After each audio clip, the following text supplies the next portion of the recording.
Le chef de l'État a reçu ce jeudi une délégation du Millennium Challenge Corporation au palais présidentiel. La délégation est venue féliciter le président de la République pour l'éligibilité de la Côte d'Ivoire au programme Threshold du MCC. Dans l'actualité également, la troisième réunion des ministres africains en charge de l'état civil à Yamoussoukro. Cette rencontre, la troisième du genre, vise à sensibiliser les gouvernants et les populations sur l'importance de l'enregistrement des faits d'état civil. Et puis couverture maladie universelle, 41 sites d'enrôlement ouverts aux populations sur toute l'étendue du territoire national. L'opération démarrée le 30 décembre 2014 se poursuit.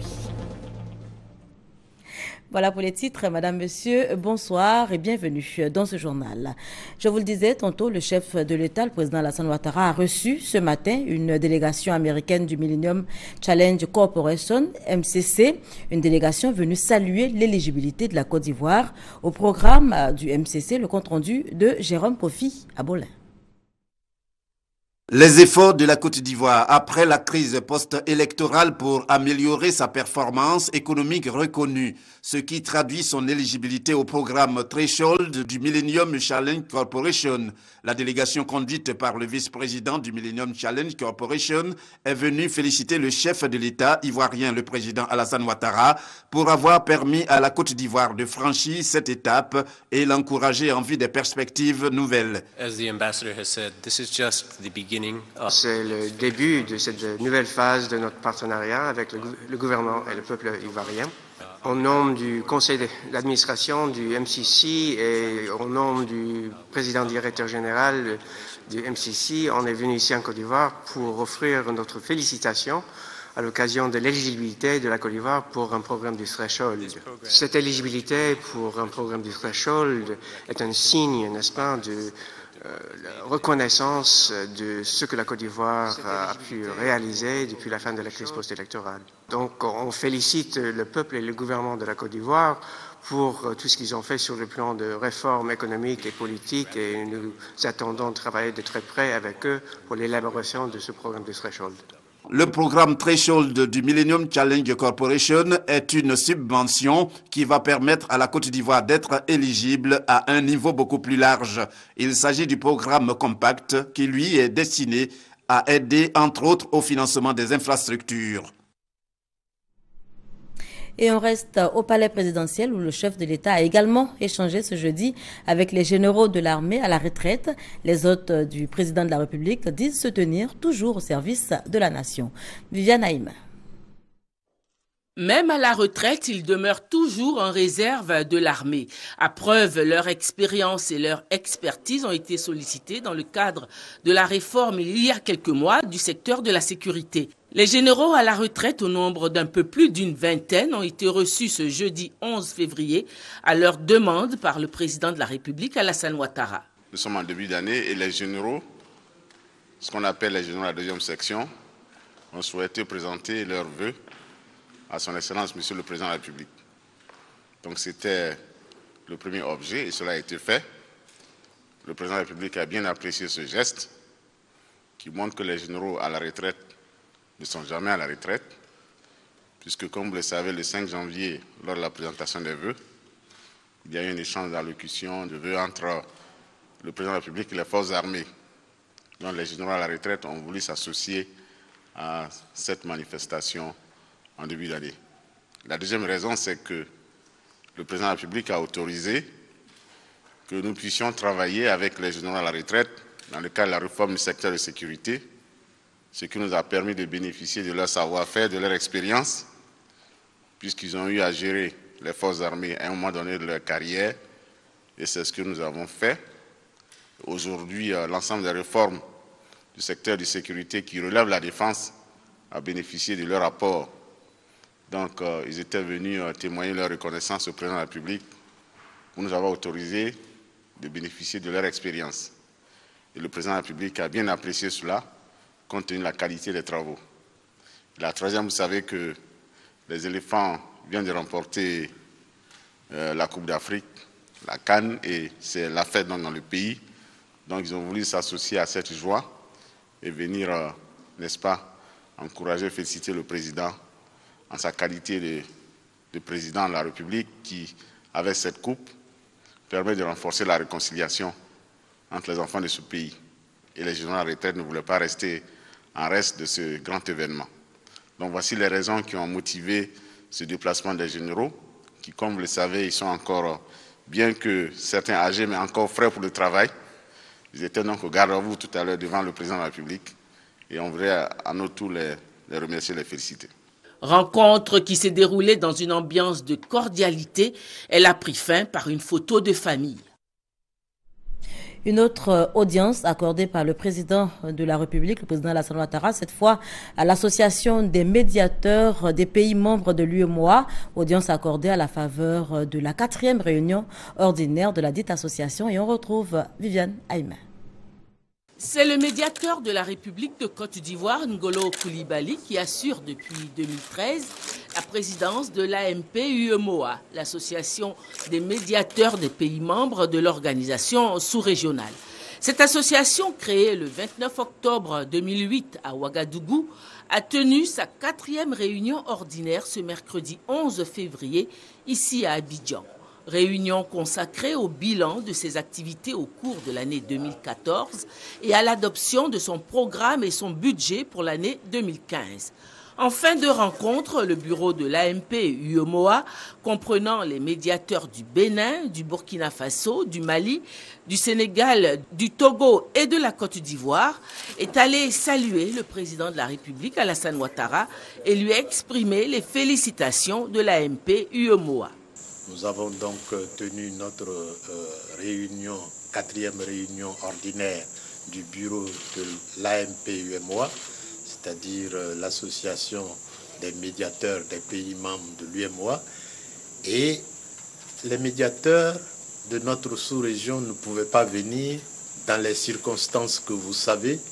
En Côte d'Ivoire, travailler et ressortir pour partir. En d'autres circonstances, d'ailleurs, ils tiennent à voir le président et à lui rendre une visite de courtoisie. Eh bien, tous les Ivoiriens sont contents aujourd'hui et les médiateurs ont souhaité ajouter leur voix au soutien général qui s'est exprimé au président de la République pour la brillante victoire des éléphants à la CAN 2015. Le ministre de l'intégration africaine, Ali Coulibaly, et le ministre chargé des relations avec les institutions assistaient à cette audience. 300 experts et ministres africains en charge de l'état civil sont en conclave à Yamoussoukro. Cette rencontre, la 3e du genre en Afrique, vise à sensibiliser les gouvernants et les populations sur l'importance de l'enregistrement des faits d'état civil. La correspondance de notre envoyé spécial à Yamoussoukro, Michel Digré. L'enregistrement des faits d'état civil dans les pays africains demeure encore un souci pour les gouvernants. En Côte d'Ivoire, 45% des enfants de moins de 5 ans ne sont pas déclarés à l'état civil. Les actes de décès et de mariage sont souvent négligés. Les autres pays africains n'échappent pas à cette situation. La situation qui a été décrite ce matin par le ministre de l'Intérieur et de la Sécurité publique est presque la situation la plus partagée en Afrique, notamment au Sénégal. L'Angola, c'est un grand défi, la question de l'état civil, parce qu'il y a beaucoup de personnes, surtout les adultes, sans enregistration de naissance. Tous les faits d'état civil n'étaient pas enregistrés, mais avec toutes les conséquences que ça peut entraîner par rapport notamment aux aspects de sécurité et aussi de planification des programmes de l'État. Face à ce constat, les pays africains se mobilisent pour un état civil plus fiable. La 3e conférence des ministres africains en charge de l'état civil veut booster la promotion des enregistrements des faits d'état civil pour que les statistiques qui en découlent constituent un appui à la bonne gouvernance. Ici se joue une problématique majeure du développement de l'Afrique. Qui nous sommes, combien nous sommes d'hommes, de femmes, d'enfants, de quelle catégorie. C'est pourquoi nous devons aller vers des politiques de modernisation de l'état civil. Comment nos États peuvent avoir des politiques de développement, une carte sanitaire, une carte scolaire, développer des infrastructures adaptées, si nous ne disposons pas de données statistiques fiables et constamment mises à jour. Le service d'état civil sert à la fois les intérêts généraux et individuels par la collecte, la conservation et la mise à jour des données sur les événements d'état civil, notamment les actes de naissance, de mariage et de décès. Et justement, pour régler les questions d'actes d'état civil, cette opération, dite audience foraine, l'édition 2015 sera bientôt lancée sur l'ensemble du territoire national. Pour un franc succès donc de la dite opération, les acteurs locaux engagés dans le processus, les autorités préfectorales et judiciaires, le ministère d'État, ministère de l'Intérieur et de la Sécurité et le ministère de la Justice, des droits de l'homme et des libertés publiques ont été invités à une séance de travail à Grand-Bassam. On en parle avec Abou Sanogo. L'opération Audience foraine 2015 débute la semaine prochaine. Elle va durer 2 mois sur l'ensemble du territoire national et va permettre aux citoyens qui n'ont aucune existence légale d'obtenir des jugements supplétifs d'actes de naissance. L'activité concerne les personnes nées sur le territoire national, âgées de 16 ans et plus et qui n'ont jamais été déclarées à l'état civil. Ces audiences foraines sont initiées conjointement par le ministère d'État, ministère de l'Intérieur et de la Sécurité et le ministère de la Justice, des droits de l'homme et des libertés publiques. C'est maintenant qu'il faut que nos populations cherchent à avoir leurs documents, avoir leurs papiers, pour aller se faire enrôler, avoir leur CNI et pourquoi pas chercher à se faire recenser sur la liste électorale. Vous savez qu'en Côte d'Ivoire, il y a beaucoup de personnes, les jeunes comme les personnes âgées qui n'ont aucun papier. Donc c'est tout à fait normal qu'à un moment donné, quand on a constaté que les audiences foraines qui ont eu lieu en 2007-2008 n'ont pas pu régler la question, il ne faut pas qu'il y ait des laissés pour compte. Donc il faut établir des actes de naissance pour ces personnes-là. Il faut que les préfets et les sous-préfets qui sont en contact avec les populations nous appuient et nous aident à sensibiliser les populations à l'importance de la carte nationale d'identité. Et ça, c'est le plus important. Pour la réussite de l'opération, chaque sous-préfet doit créer un guichet dans sa circonscription et doit prendre toutes les dispositions pour faciliter son accès aux usagers.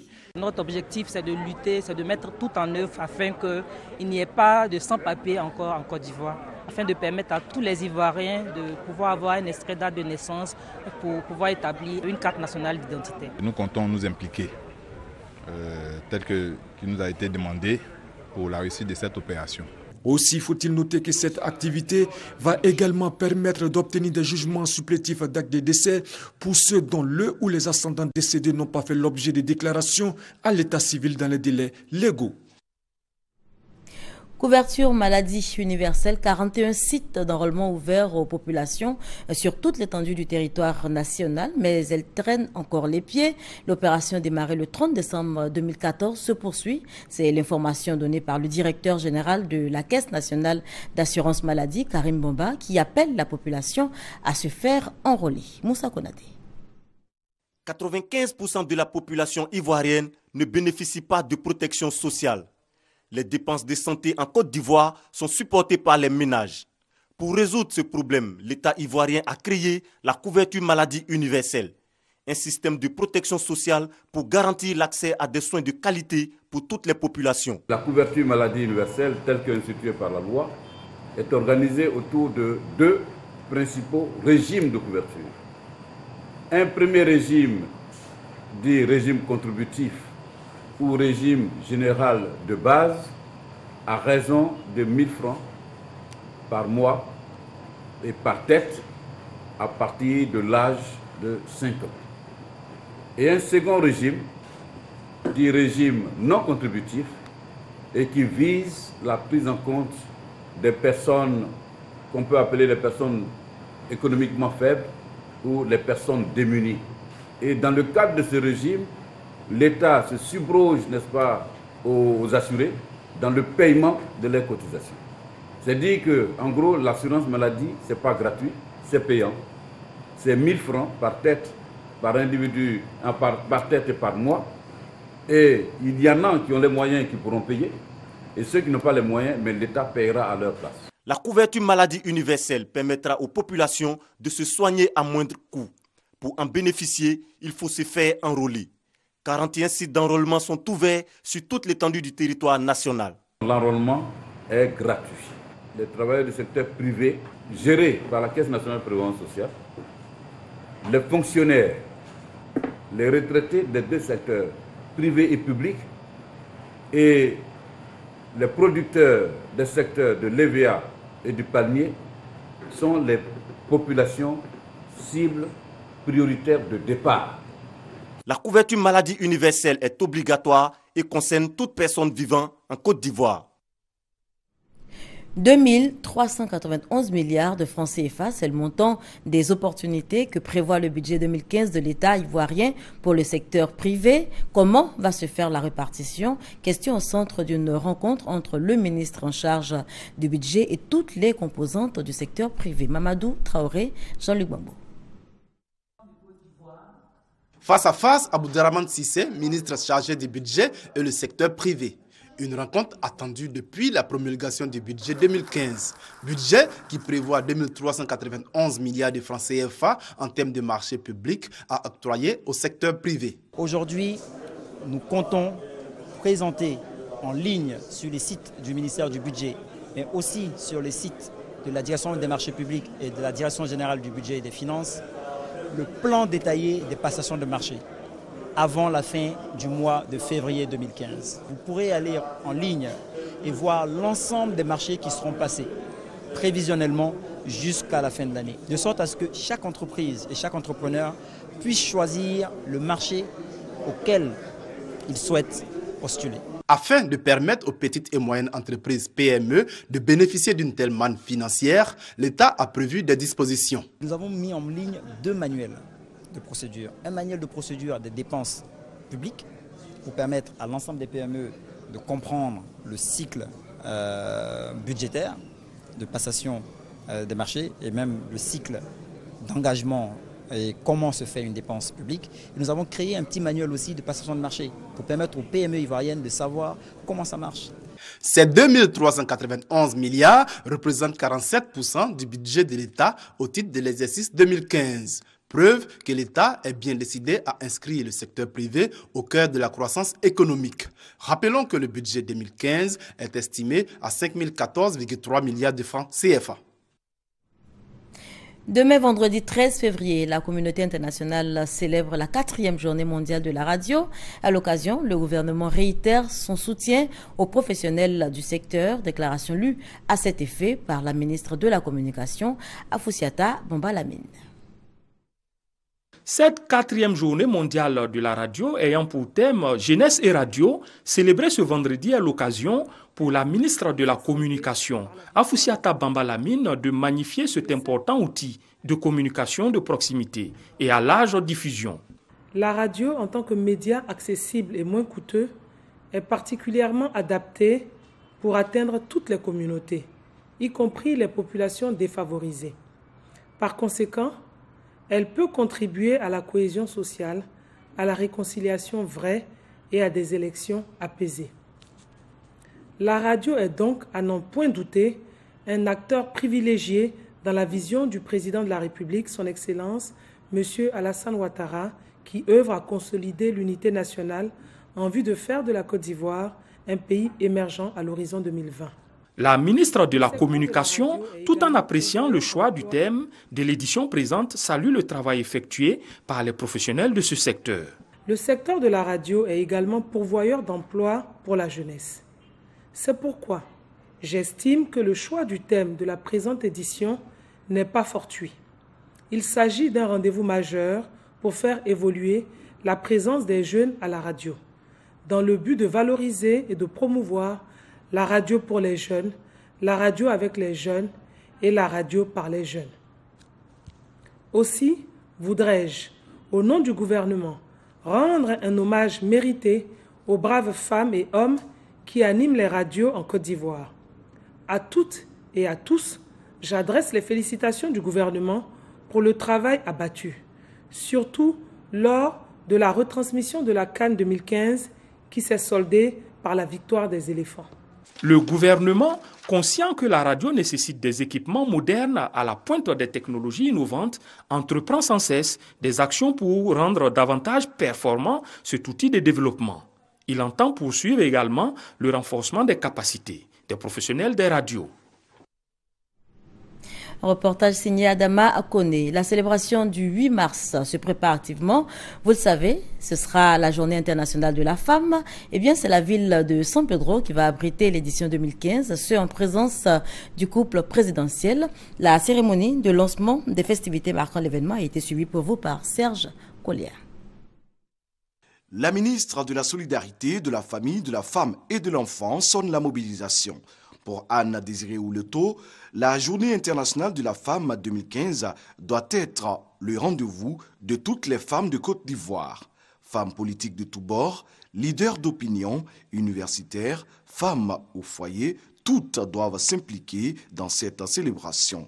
La Journée internationale de la femme s'inscrit, a-t-elle ajouté, dans le cadre de l'amélioration de la condition de la femme. Beijing plus 20, bilan, défis et perspectives pour une Côte d'Ivoire émergente. C'est le thème de la Journée internationale de la femme 2015 en Côte d'Ivoire qui va s'étendre du 6 février au 8 mars 2015, date de la célébration officielle à San Pedro et dans plusieurs villes de la Côte d'Ivoire. Cette année, en plus de la présence de la première dame Dominique Ouattara, marraine institutionnelle, le président de la République Alassane Ouattara est annoncé à ces festivités. Nous allons continuer donc dans cette dynamique de solidarité offerte par les éléphants pour offrir également aux Ivoiriens de belles occasions de festivités avec les femmes de Côte d'Ivoire, dans la réflexion, dans la convivialité, pour améliorer tout simplement la condition de la femme. Le pagne officiel de la Journée internationale de la femme 2015 a été présenté par la ministre Anne Désiré Ouleto. Il est disponible, a-t-elle dit, dans certains commerces à Abidjan et à l'intérieur du pays. Quel schéma directeur pour mettre fin au désordre urbain à Abidjan? Grande question à laquelle tente de répondre le gouvernement en lançant l'opération Abidjan Ville Propre. Malgré les efforts fournis par l'État, eh bien, le problème d'urbanisation persiste.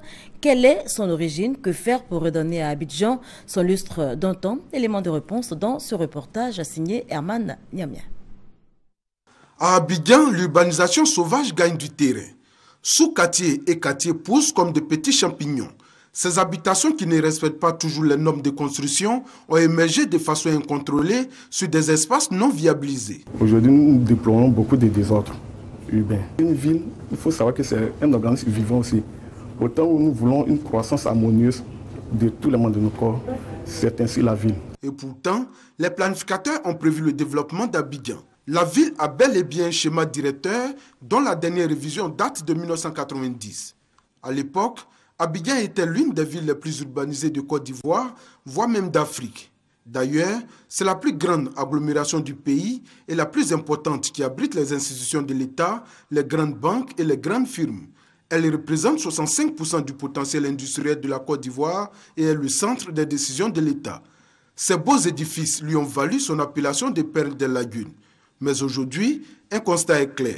Abidjan connaît un désordre urbain. Les crises d'abord successives qui sont déroulées il y a quelques décennies, n'est-ce pas, ont été vraiment un facteur très déterminant, n'est-ce pas, dans la non mise en œuvre, n'est-ce pas, des infrastructures qui ont été projetées, n'est-ce pas, depuis l'indépendance.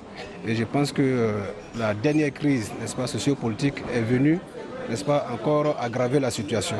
Il y a des documents d'urbanisme, d'aménagement foncier, d'aménagement et d'urbanisme qui ont été réalisés. Mais il restait aux différents acteurs, à chacun donc à son niveau, de pouvoir les mettre en application. L'inadéquation entre la croissance de la population et la croissance de l'habitat a fait naître un nouveau type d'habitat.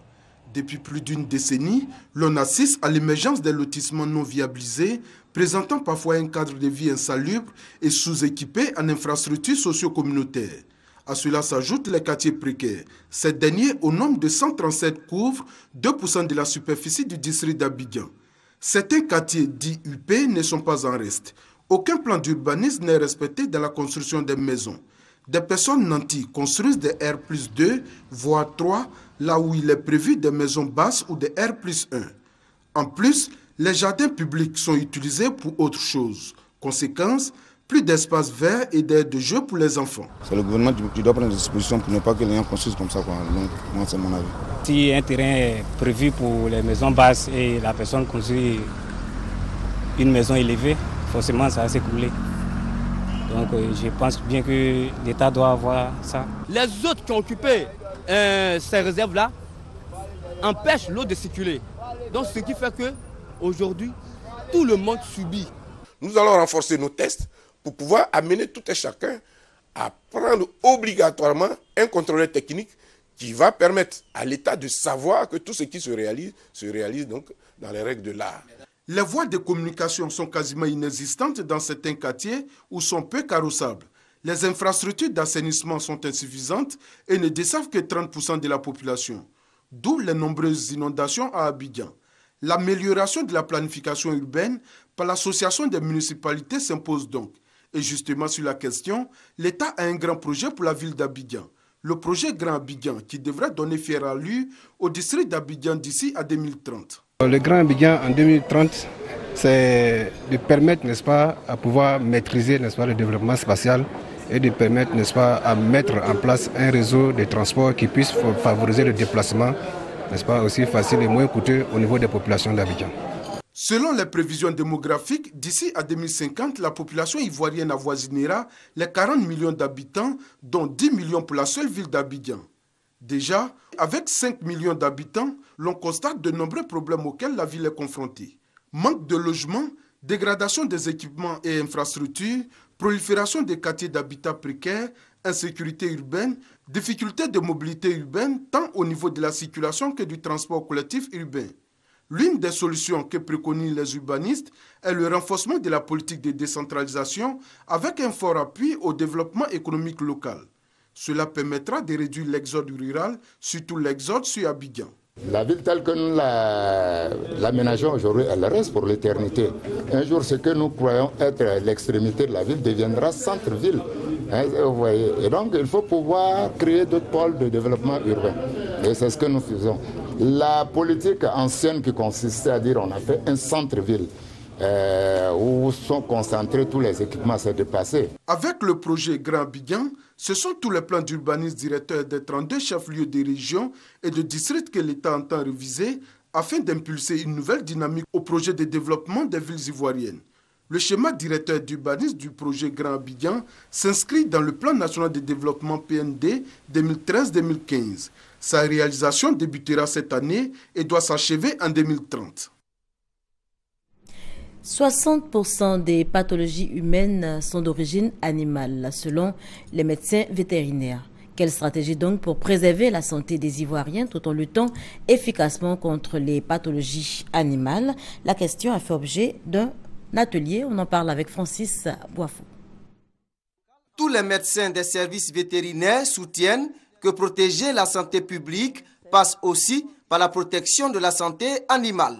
Nous savons que 60% des pathogènes humains sont d'origine animale, que 75% des maladies animales émergentes peuvent se transmettre à l'homme. La protection des animaux nécessite le contrôle des conditions dans lesquelles ils sont élevés, transportés et abattus. Pour répondre à ces exigences, le ministère des Ressources animales et halieutiques a initié cette rencontre dont le but est de valider le programme de mise aux normes des services vétérinaires de Côte d'Ivoire, PM-NSV 2015-2020. Le programme de mise aux normes des services vétérinaires vise à coordonner l'ensemble des activités publiques et privées tendant à l'amélioration de la santé animale, du bien-être des animaux, de l'hygiène alimentaire, de la qualité et de la sécurité sanitaire des denrées animales et d'origine animale. La validation du programme de mise aux normes des services vétérinaires s'inscrit dans le cadre de la mise en œuvre du plan stratégique de développement de l'élevage, de la pêche et de l'aquaculture 2014-2020. Les opportunités d'investissement dans le tourisme et l'économie ivoirienne au cœur d'un forum qui a eu lieu la semaine dernière à Madrid en Espagne.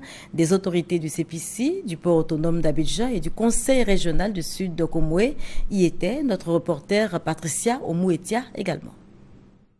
Rencontre de haut niveau pour la délégation ivoirienne à la Chambre de commerce et d'industrie de Madrid. La séance d'ouverture de ce forum est présidée par Arturo Fernandez, président de la Camara.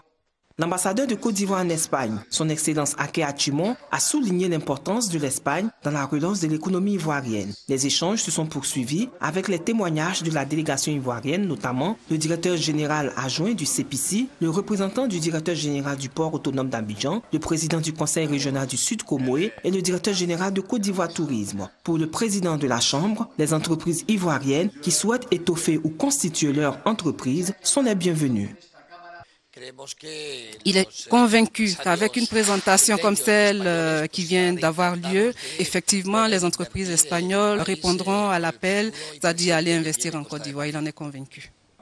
Le ministre du Tourisme invite les opérateurs espagnols à découvrir le marché ivoirien.